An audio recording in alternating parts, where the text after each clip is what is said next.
pessoal, tudo bom? Minha turma 203. Vamos fazer esse resumo aqui. Nós estamos aqui juntos hoje, nesse momento aqui, para a gente fazer um resumo do primeiro semestre da disciplina Materiais Elétricos e Magnéticos. Você já tem um conteúdo referente à, à eletrônica analógica e automação industrial, tá certo? Vamos lá, pessoal? Então, eu dividi os tópicos, os temas, pelas nossas 6 atividades que estão no Google Classroom. Aqueles que já entregaram, ok, graças a Deus, tudo bem. E aqueles que precisam entregar, vamos correr, porque praticamente nós já estamos encerrando as atividades do primeiro semestre. Tá ok? Então, nós tivemos, eu dividi em tópicos, o assunto 1, ferramentas. Ferramentas, tudo que você queria saber, foi o primeiro assunto, foi um vídeo do Manual Maker, um vídeo muito interessante. O assunto 2, átomo e suas ligações, tá certo? Assunto 3, estruturas cristalinas, atividade questionário. Assunto 4, tensão e deformação, e os questionários. O assunto 5, deformação elástica e plástica, que foi com um slide, que também está lá, tanto slide quanto os vídeos, estão tudo lá no nosso Google Classroom. É só vocês entrarem pela senha que está disponibilizado no WhatsApp da nossa turma. Então não tem como não deixar de fazer. Não tem como não fazer. O assunto 6, assunto 6, propriedades térmicas. Tá certo? Vamos lá, pessoal. Então, ferramentas utilizadas. A apostila, o questionário, o caderno, que o caderno é onde vocês receberam páginas, né? Gradativamente foram recebendo páginas da apostila, e o questionário foi feito em cima dessa leitura. Esse caderno tem que estar bem organizado, com todas as disciplinas, com todas as questões e respostas. Nome, turma, e salvar junto com uma foto para poder identificar vocês. O Google Classroom é justamente nossa ferramenta onde está arquivado esse material. Vamos lá, pessoal? Então, o material utilizado pela escola, professor e aluno, para formalizar, qualificar, gerenciar e otimizar o desenvolvimento do conteúdo para o aprimoramento do aluno e revisão dos conceitos da disciplina Materiais Elétricos e Magnéticos.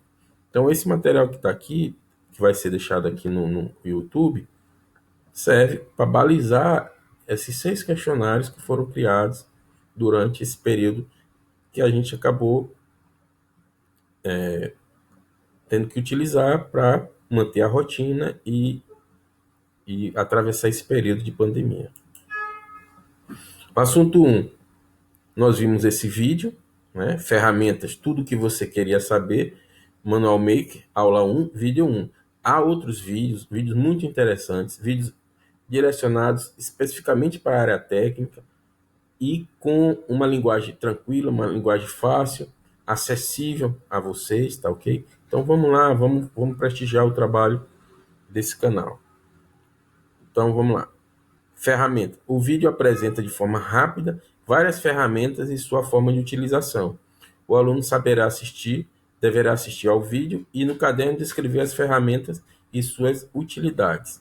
Entre as ferramentas, então, até quando você assiste o vídeo, lá nos comentários, nós temos todas as ferramentas e o horário dentro do vídeo onde ele foi comentado. Então, 9h19, ele comentou a grosa. 9h39, o alicate universal. 11h24, o alicate de corte. 11h59, o alicate de pressão. 13h18, a morsa ou torno de bancada. Então, ele fez um resumo de várias ferramentas muito interessantes, pessoal. No assunto 2, nós retornamos a esse assunto que faz parte de toda a nosso conhecimento, a base do conhecimento técnico, que é a estrutura atômica. No caso, o átomo e suas ligações. O átomo é formado por pequenas partículas, também chamadas de partículas subatômicas, que é o elétron, prótons e nêutrons. O silício é o elemento número 14 da tabela de classificação periódica, tendo seu peso atômico 28 e consistindo num metalóide tetravalente, 4 elétrons na última camada de valência. O silício se enquadra no grupo dos materiais semicondutores, sendo a base de toda a eletrônica moderna. Então, nós sabemos que o silício ele é a base da eletrônica moderna. A maioria dos componentes eletrônicos são formados da substância silício, tá ok, pessoal? Vocês lembram que a gente assistiu um vídeo, vimos o comentário sobre o Vale do Silício, tá certo? Então, todas essas informações a gente percorreu, tá ok? Assunto 3, estruturas cristalinas, atividade e o questionário. Um material cristalino é aquele nos quais os átomos se repetem, num arranjo periódico em largas distâncias atômicas. Todos os metais, muitos materiais cerâmicos e certos polímeros formam estruturas cristalinas sob condições normais de solidificação. Então, pessoal, a estrutura cristalina ela permite que os elétrons livres fiquem na parte superior do material, facilitando a passagem da corrente elétrica. Então, quando o silício é dopado com impureza, ele se torna um semicondutor do tipo P ou N. E suas junções resultam em comportamento elétrico, que são a base dos componentes modernos. Assim como eles, são fabricados componentes como diodos, transistores, circuitos integrados e muitos outros. Então, o diodo, transistores, os circuitos integrados são praticamente todos fabricados com nosso silício, através da junção PN. Que a junção PN é o que, pessoal? É a mistura das impurezas que vai gerar ou positivo, ou uma quantidade maior de elétrons livres, ou lacunas, a falta de elétrons, tá ok? Assunto 4, tensão e deformação. Se um corpo sólido está sujeito a forças que tendem a esticá-lo, cortá-lo ou comprimi-lo, sua forma se altera. Se depois de removidas as forças, o corpo volta à forma original, disse que ele é elástico. Entenderam, pessoal? Vamos voltar aqui. Se depois de removidas as forças, o corpo volta à forma original, disse que ele é elástico. Então, todo corpo que recebe uma força de tração, compressão ou torção e não deforma, ele volta, né? Você comprime, você faz a torção e ele mesmo assim ele volta à sua origem, à sua forma original, ele está passando por um momento elástico. Em geral, os corpos são elásticos se as forças estiverem abaixo de um certo limite, ou limite elástico. Se as forças excederem esse limite, o corpo não retorna à forma original e fica permanentemente deformado. Para cada tipo de deformação se define uma grandeza chamada tensão, que caracteriza a intensidade das forças que produzem a dilatação, a compressão ou a torção, usualmente descrita como força por unidade. Então, caso essa força, essa compressão, essa tração crie uma deformação no objeto ou no componente feito de certo material, nós vamos ter uma deformação e nós vamos ter um processo plástico, né? Ele vai exceder o limite elástico, ele vai sair daquele conforto dele, vamos dizer assim, de ir e voltar, e vai deformar, tá ok, pessoal? Então, aqui no assunto 4, tensão e deformação, nós aprofundamos esse conhecimento. Então, aqui um gráfico onde temos o comportamento típico, tensão e deformação de um material durante ensaio de tração. Então, nós vemos que o material recebeu uma tração, ou seja, uma força de esticar o elemento, né? Uma força no sentido para cima e outra força no sentido contrário para baixo.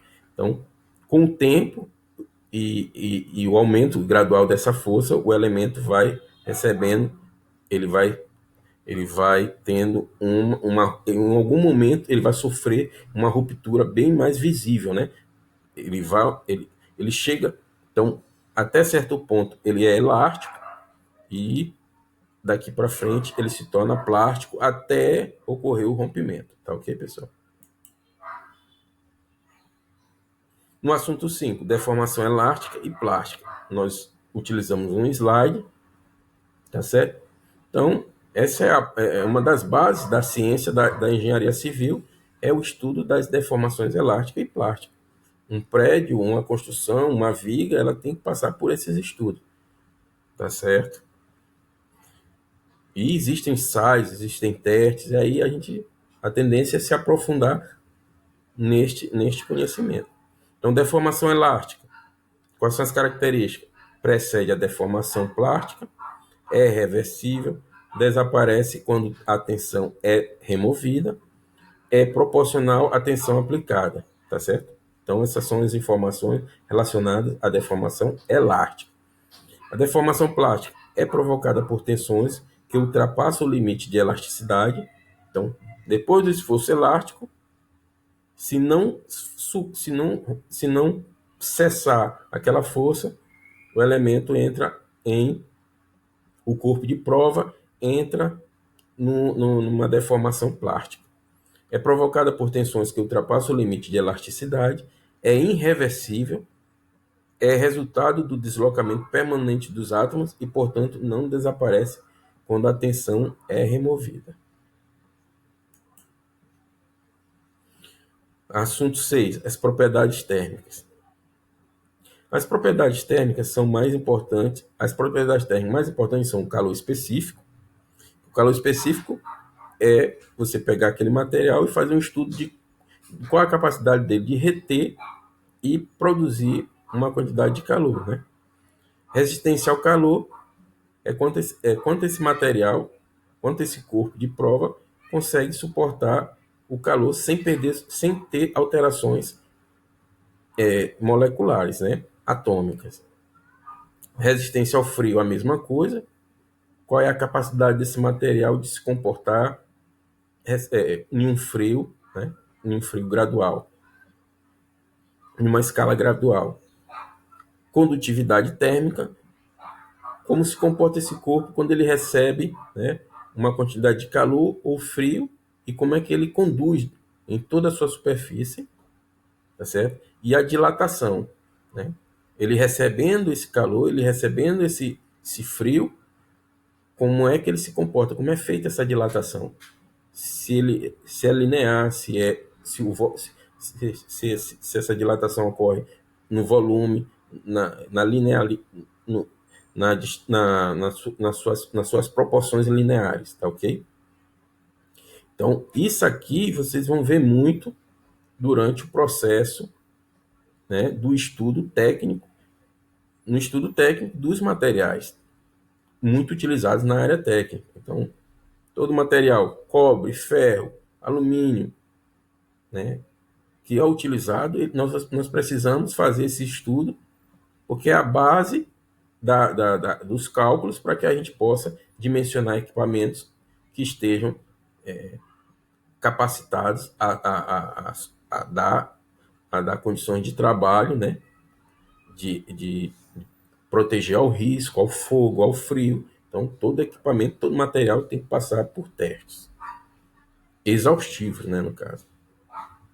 Outro estudo interessante das propriedades térmicas, né, é a tecnologia da relação entre o eletromagnetismo e as propriedades térmicas dos materiais, tá certo? Então, existem estudos, né? Por exemplo, vamos citar aqui o trem eletromagnético que está sendo utilizado já na China e Japão, que é uma relação entre a força elétrica gerando um campo magnético que faz com que elementos se atraiam ou eles vão se repelir, tá certo?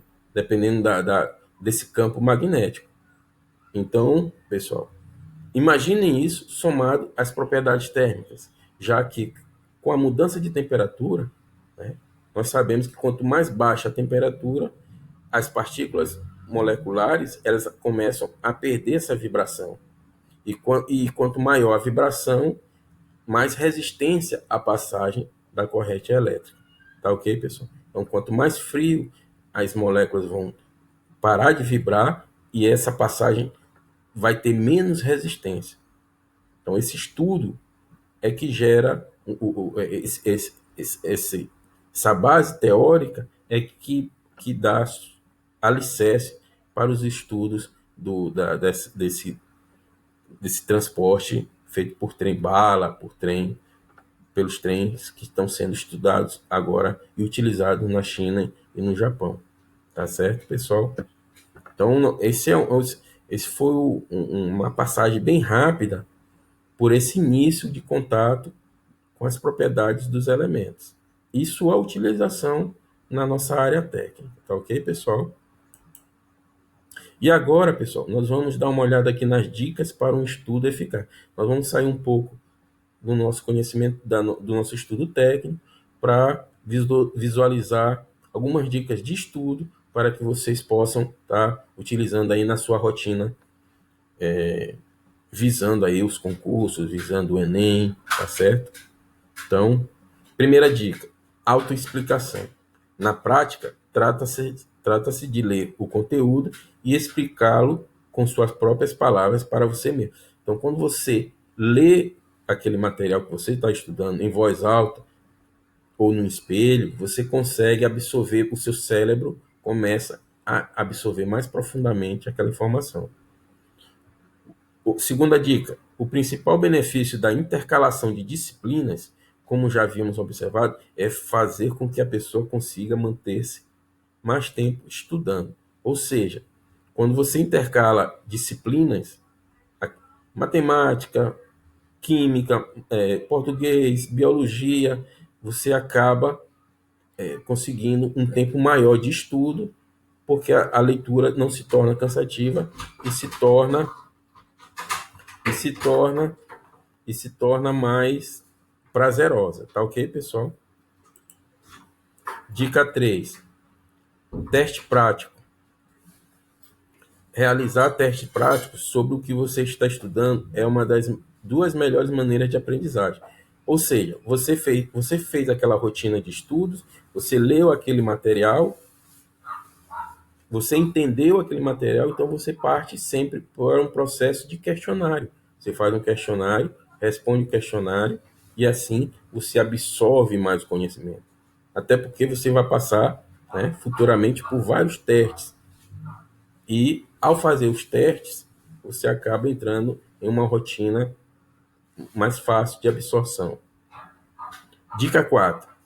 Prática distribuída. A prática distribuída consiste em distribuir o estudo ao longo do tempo, em vez de concentrar toda a aprendizagem em um bloco só, ou seja, na véspera da prova.